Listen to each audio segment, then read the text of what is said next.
بسم اللہ الرحمن الرحیم۔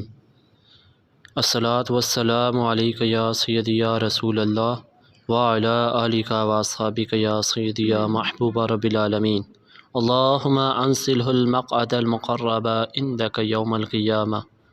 نبی کریم صلی اللہ علیہ وآلہ وسلم نے ارشاد فرمایا، من حمل علینا السلاح فلیس منا، او کما قال علیہ الصلوۃ والسلام، جس نے ہم پر ہتھیار اٹھایا وہ ہم میں سے نہیں۔ اسلام امن و سلامتی کا مذہب ہے، اس لیے وہ کسی کو اجازت نہیں دیتا کہ وہ کسی پر اسلحہ اٹھائے۔ ہاں جہاں شریعت اجازت دیتی ہے وہاں اٹھانا جائز ہے۔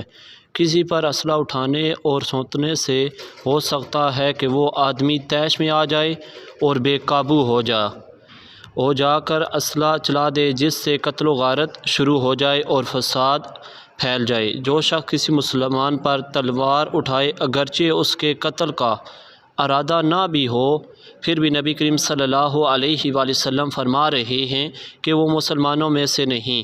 کسی مسلمان پر ظلماً ہتھیار اٹھانا حرام ہے۔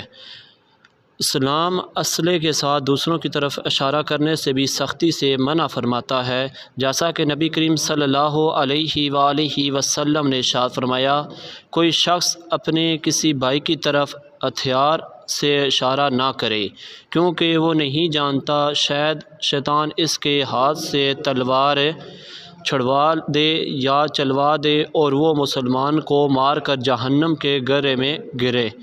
نبی کریم صلی اللہ علیہ وآلہ وسلم نے نہ صرف دوسروں پر اسلحہ تاننے اور اسلحے سے اشارہ کرنے سے منع فرمایا بلکہ عام حالات میں اس کی نمائش سے بھی منع فرمایا۔ حضرت جابر رضی اللہ تعالیٰ عنہ سے روایت ہے، فرمایا رسول اللہ صلی اللہ علیہ وآلہ وسلم نے ننگی تلوار لینے دینے سے منع فرمایا، یعنی ننگی تلوار سے جہاں زخمی ہونے کا خطرہ ہے وہیں اس سے اشتعال انگیزی کا خدشہ بھی ہے۔ گویا اسلام نے سرعام اسلحے کی نمائش پر بھی پابندی لگا دی ہے۔ اس کا مطلب یہ ہے کہ اسلحے کی نمائش کرنے والے نہ صرف قانون کی خلاف ورزی کرتے ہیں بلکہ شریعت کی بھی مخالفت کرتے ہیں۔ اس حدیث کی حکمت اس وقت سمجھ آتی ہے جب شادی، بیاہ اور دیگر تقریبات میں اسلحے کی نمائش ہوتی ہے، ہوائی فائرنگ ہو جاتی ہے اور قیمتی جانیں ضائع ہو جاتی ہیں۔ نبی کریم صلی اللہ علیہ وآلہ وسلم نے ارشاد فرمایا کہ جب کوئی بندہ اپنے کسی مسلمان کی طرف اسلحے کے ساتھ اشارہ کرتا ہے تو فرشتے بھی اس پر لعنت بھیجتے ہیں جب تک وہ اشارہ ترک نہ کر دے، خواہ وہ اس کا حقیقی بھائی ہی کیوں نہ ہو۔ اسلحہ تان کر یا اس سے کسی طرف اشارہ کر کے خوف زدہ کرنا بھی منع ہے۔ نبی کریم صلی اللہ علیہ وآلہ وسلم نے ارشاد فرمایا، کسی مسلمان کے لیے یہ جائز نہیں کہ کسی مسلمان کو ڈرائے یا دھمکائے۔ ہمارے ملک پاکستان میں یہ سب کچھ ہوتا ہے۔ اسلحہ تان کر لوگوں کو خوف زدہ کرنا زور کا معمور ہے۔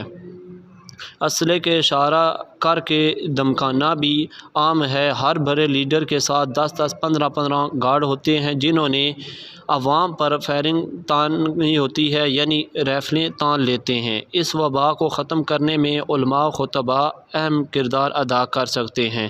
اگر وہ نبی رحمت صلی اللہ علیہ وآلہ وسلم کے یہ فرامین عوام کو سنائیں تو اس سے ضرور فائدہ ہوگا۔